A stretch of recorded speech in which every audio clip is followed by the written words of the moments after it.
Jesus feeds 5,000 with 5 loaves. When next morning Jesus and the apostles returned to the mount upon which he had already taught several times on the 8 Beatitudes, he found the multitude assembled. The other apostles had arranged the sick in sheltered places. Jesus and the apostles began to heal and to instruct. Many who in those days had now come for the first time to Capharnaum, knelt in a circle to receive baptism. The water, which had been brought for that purpose in earthen bottles, was sprinkled over them 3 at a time. The mother of Jesus had come with the other women, and she now helped among the sick women and children. She did not exchange words with Jesus, but returned betimes to Capharnaum. Jesus taught of the 8 Beatitudes and went as far as the 6th. The instruction on prayer begun at Capharnaum he repeated, and explained some of the petitions of the Our Father. Teaching and healing went on till after 4 o'clock, and all this time the listening crowds had had nothing to eat. They had now followed from the day before, and the scanty provisions they had brought with them were exhausted. Many among them were quite weak and languishing for nourishment. The apostles, noticing this, approached Jesus with the request that he would close the instruction in order that the people might hunt up lodgings for the night and procure food. Jesus replied, "They need not go away for that. Give them here something to eat." Philip made answer, "Shall we go and buy 200 pennyworth of bread, and give them to eat?" This he said was some unwillingness, because he thought Jesus was about to lay upon them the fatigue of gathering up from the environs sufficient bread for all that crowd. Jesus answered, "See how many loaves you have," and went on with his discourse. There was in the crowd a servant, who had been sent by his master with 5 loaves and 2 fishes as a present to the apostles. Andrew told this to Jesus with the words, "But what is that among so many?" Jesus ordered the loaves and fishes to be brought, and when they were laid on the sod before him, he continued the explanation of the petition for daily bread. Many of the people were fainting, and the children were crying for bread. Then Jesus, in order to try Philip, asked him, "Where shall we buy bread, that these people may eat?" And Philip answered, 200 pennyworth would not be sufficient for all this crowd. Jesus said, "Let the people be seated, the most famished by 50s, the others in groups of 100. And bring me the baskets of bread that you have at hand." The disciples set before him a row of shallow baskets woven of broad strips of bark, such as were used for bread. Then they scattered among the people, whom they arranged in 50s and 100s all down the terraced mountain, which was clothed with grass beautiful and long. Jesus was above, the people seated below him on the mountainside. Near the place upon which Jesus taught was a high, mossy bank, in which were several caves. On it Jesus directed a broad napkin to be spread, upon which were deposited the 5 loaves and 2 fishes. The loaves lay one upon the other on the napkin. They were long and narrow, about 2 inches in thickness. The crust was thin and yellow, and the inside, though not perfectly white, was close and fine. They were marked with stripes to make it more easy to break them or cut them with the knife. The fish were of a good arm's length.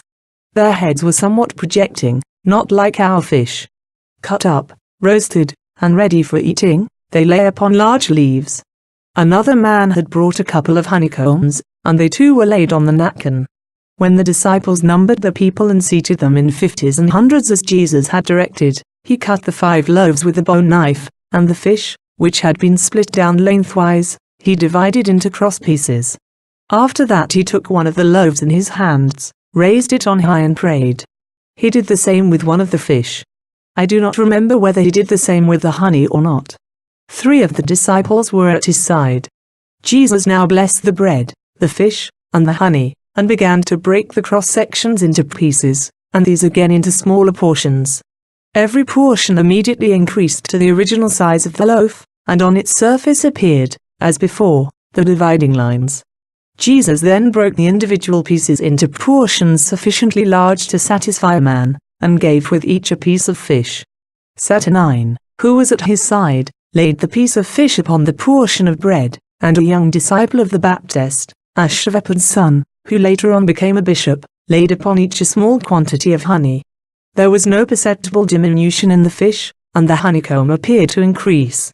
Thaddeus laid the portions of bread upon which were the fish and honey in the flat baskets, which were then borne away to those in most need, who sat in the 50s and were served first.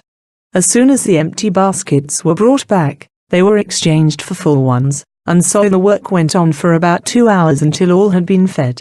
They that had a wife and children, and these were separated from the men, found their portions so large that they could abundantly share with them. The people drank the water that had been conveyed thither in leathern bottles. Most of them used cups formed of bark folded into the shape of a cone, and others had with them hollow gourds. The whole affair was conducted most expeditiously and with perfect order. The apostles and disciples were, for the most part, occupied in carrying the baskets here and there and in distributing their contents. But all were silent and filled with amazement at the sight of such a multiplication. The size of the loaves was about 2 spans, or 18 inches in length, and a fifth less in breadth. They were divided by ridges into 20 parts, 5 in length and 4 in breadth, so that the substance of every one of those parts increased 50-fold, in order to feed 5,000 men. The bread was a good 3 fingers in thickness. The fish were cut in 2 lengthwise. Jesus divided each half into numerous portions. It was only the 2 fish all the time, for it was in substance and not in number that they were most wonderfully increased. When all had satisfied their hunger, Jesus bade the disciples to go around with the baskets and gather up the scraps, that nothing might be lost. They collected 12 baskets full. A great many of the people asked to take some of the pieces home with them as souvenirs. There were no soldiers present this time, though I was accustomed to see many at all the other great instructions. They had been called to Hesbon, where Herod was then sojourning. When the people arose from their meal, they gathered everywhere in groups, full of wonder and admiration at this miracle of the Lord. From mouth to mouth ran the word, "This man is genuine. He is the prophet that was to come into the world. He is the promised one." It was now growing dusk, so Jesus bade the disciples go to their barks and cross before him to Bethsaida. Meanwhile he would take leave of the people and then follow. The disciples obeyed. Taking the baskets of bread they went down to their ships, and some of them crossed over to Bethsaida at once.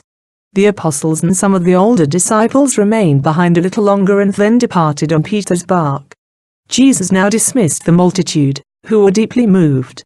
Scarcely had he left the spot upon which he had been teaching when the shout arose, "He has given us bread. He is our King. We will make him our King." But Jesus disappeared into the solitude, and there gave himself up to prayer. Amen.